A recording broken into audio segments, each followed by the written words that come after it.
Sa video na to, ipapakita ko sa inyo kung paano magpalit ng engine air filter para sa 2014 to 2018 Ford EcoSport. So sa engine bay, ang air filter ay nandito sa box na to. Yung box na yan ay may takip. So ito na mismo yung takip. Nakasecure siya gamit ang 4 na tornilyo. So isa, dalawa, ayan, tatlo, yun, tapos yung pang-4. Kailangan tanggalin yung 4 na tornilyo, tapos maiaangat mo na to ng buong buo. Gamit ang set ng Torx yata ang tawag dito. Gamit yan ay kinuha ko yung number 25. Ito yun, ganito yung dulo nya. Yan, parang star. Okay, zoom natin. Ganyan. Tapos ay i-unscrew mo lang yung tornilyo. So pakita natin, unscrew natin to. Yan, hindi ko muna tatanggalin ng todo, kumbaga iaangat lang siya. Tapos pag nakaangat na, saka mo siya kukunin. So gagawin mo yan para sa 4 na tornilyo.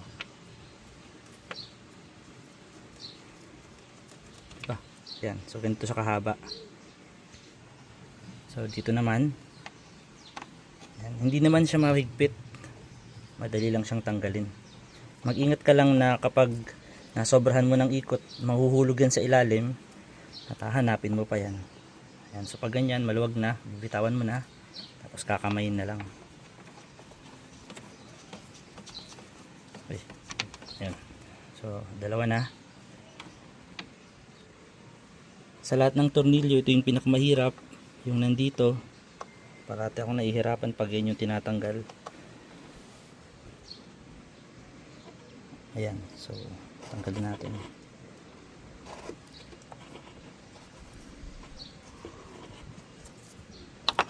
Muntik na.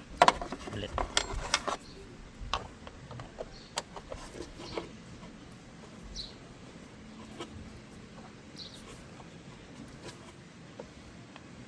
Yan.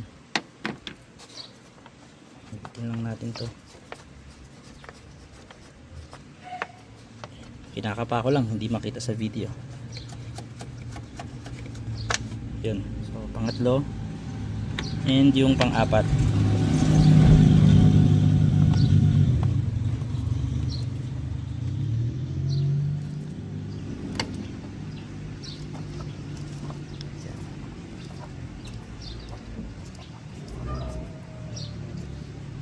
Okay.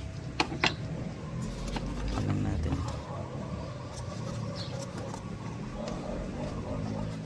Tanggal. Yun. So 4 na. 4 na tornilyo na ang natanggal natin. At this point dapat ay pwede mo na siyang maangat. So hawakan mo siya dito. Dito. Matibay itong part na to. Pwede mo siyang hawakan dito. Tapos iangat mo siya. Yan. Dapat ay magagalaw mo siya freely. Now take note, pag ginagalaw mo to, ibig sabihin gumagalaw rin tong part na to. At itong part na to ay designed na makompress. Pero hindi parati. Designed siya na mag-accommodate ng vibration ng makina para pag nakakonect siya dito ay pwedeng gumalaw yung makina ng kaunti at ma-absorb ng vibration dito. Yung vibration niya ma-absorb dito. So pag inangat mo to, kailangan ay i-move mo to out of the way kasi kailangan mong makuha yung kulay orange na yan na ito naman yan. Yan, so ganyan siya. Bali, pwede mo tong hangatin. Ingat lang tayo kasi baka masira natin to.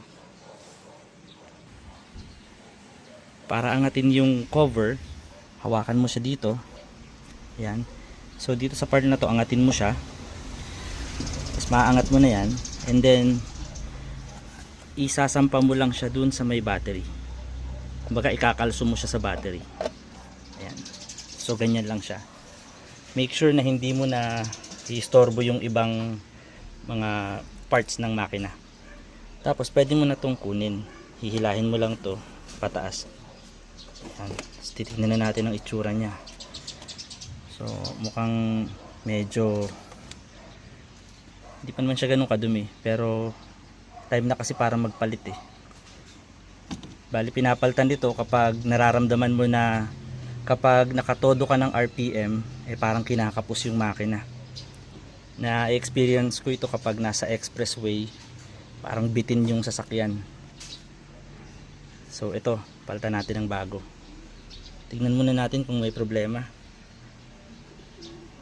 Siguro dapat linisin yan, pero gagawin natin yun later. So yan, palitan natin to. Yan. So yun yung luma, pinalitan natin ng bago. Tapos ito ay aangatin lang natin ulit ng konti, tapos ibababa. So yan. So yun, so ganyan magpalit ng air filter ng engine air filter ng EcoSport. Hindi ko na ipapakita kung paano ibabalik yung screw kasi kaya nyo na yan. So yun, muli po, magandang hapon po sa lahat. Pasensya na po kayo, tinanggal ko yung mga videos natin sa YouTube dahil sa tingin ko po ay ngayong 8 years na po akong owner ng EcoSport ay baka yung video natin ay pwede pang ma-improve. So ngayon po ang videos natin ay hindi lang tayo basta kumbaga kinakapa, kundi nagawa na natin siya ng paulit-ulit. Kagaya nitong engine air filter replacement na to, nagawa ko na to ng siguro mga 5 o 6 na beses.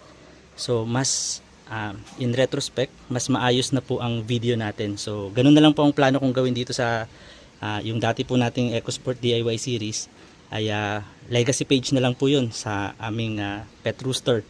Pero ito po, mag-iiwan tayo ng videos na sa tingin namin ay, sa tingin ko po ay magiging useful para sa fellow owners.